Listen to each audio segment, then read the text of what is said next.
प्रकार का नफरत गांधी परिवार में नरेंद्र मोदी जी के लिए रहा है, नतीजा हुआ है कि आरंभ तो सोनिया जी से होता है और गाली देने का काम तमाम कांग्रेस के नेता करते हैं। आप याद कीजिए, सबसे पहले मोदी जी को मौत का सौदागर कह के संबोधित किया था आदरणीय सोनिया गांधी जी ने। क्या नतीजा रहा? जब एक मेहनतकश गुजराती को मौत का सौदागर कहा जाता है तो गुजरात की जनता ने सोनिया जी और कांग्रेस पार्टी को इसका जवाब दिया। नतीजा हमने देखा है। और आज फिर से मल्लिकार्जुन खड़गे जी प्रधानमंत्री जी को रावण कह रहे हैं। और इतना ही नहीं, आज से एक हफ्ते पहले मधुसूदन मिस्त्री जो कांग्रेस के बड़े नेता हैं, उन्होंने कहा था कि हम मोदी को औकात दिखा देंगे। मुझे कहते हुए दुख हो रहा है कि आज नरेंद्र मोदी जी पूरे विश्व में हिंदुस्तान कहां खड़ा है, किस पायदान पे खड़े हैं, इसको बता रहे हैं। 11वें नंबर स्थान से अगर हिंदुस्तान 5वें नंबर का आर्थिक शक्ति बनता है और उसके पीछे नरेंद्र मोदी जी की मेहनत है, तो मोदी जी को औकात दिखाने की बात मधुसूदन मिस्त्री और कांग्रेस पार्टी करती है। बंधुगण, इतना ही नहीं, आप याद करिए किस प्रकार से शेख हुसैन ने प्रधानमंत्री नरेंद्र मोदी के लिए 2022 में कहा था कि वो कुत्ते की मौत मरेगा। प्रधानमंत्री के लिए इस प्रकार के शब्दों का प्रयोग।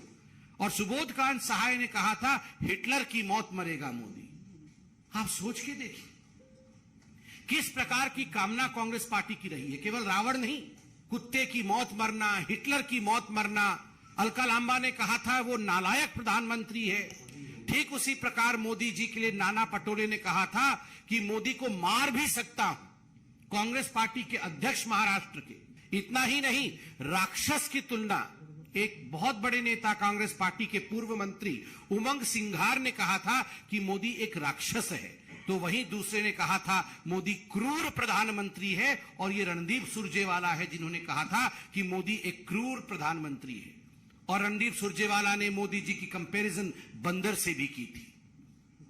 ये पूरी फहरिस्त के साथ में बैठा हूं, पूरा फहरिस्त है। मुझे लगता है कॉकरोच, यमराज, जिस प्रकार के घिनौने शब्दों का प्रयोग मोदी जी के लिए किया गया है, मोदी जी खुद कहते हैं, अमेरिका में भी कहा, जब उनसे किसी ने पूछा कि आपके पीछे ऊर्जा का कारण क्या है, तो मोदी जी ने कहा रोज 2.5-3 किलो गाली जो मुझे परोसा जाता है कांग्रेसियों द्वारा, उसी से मुझे ऊर्जा मिलती है। जब भ्रष्टाचारी, जब परिवारवादी, जब तुष्टीकरण करने वाले नेता गाली देते हैं तो एक बात स्पष्ट होता है कि हमारे प्रधानमंत्री कुछ अच्छा कर रहे हैं, इस कारण से उन्हें गाली दिया जा रहा है।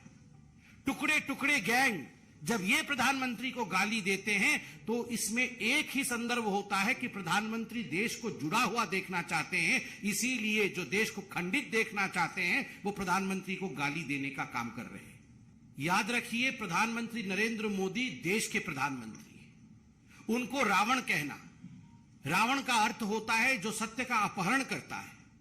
रावण का अर्थ होता है जो पवित्रता का अपहरण करता है। रावण का अर्थ होता है जो पाप का साथ देता है, धर्म का साथ नहीं देता। प्रत्येक गुजराती से आज हम ये अपील करते हैं कि जिस पार्टी के मुखिया ने इस प्रकार के शब्दों का प्रयोग गुजरात के स्वाभिमान के लिए, गुजरात के बेटे के लिए, गुजरात के सपूत के लिए किया है, प्रत्येक गुजराती उनके खिलाफ खड़े हो जाए। प्रत्येक गुजराती कांग्रेस पार्टी को सबक सिखाए और 100% गुजराती घर से बाहर निकलकर वोट करें। 100%।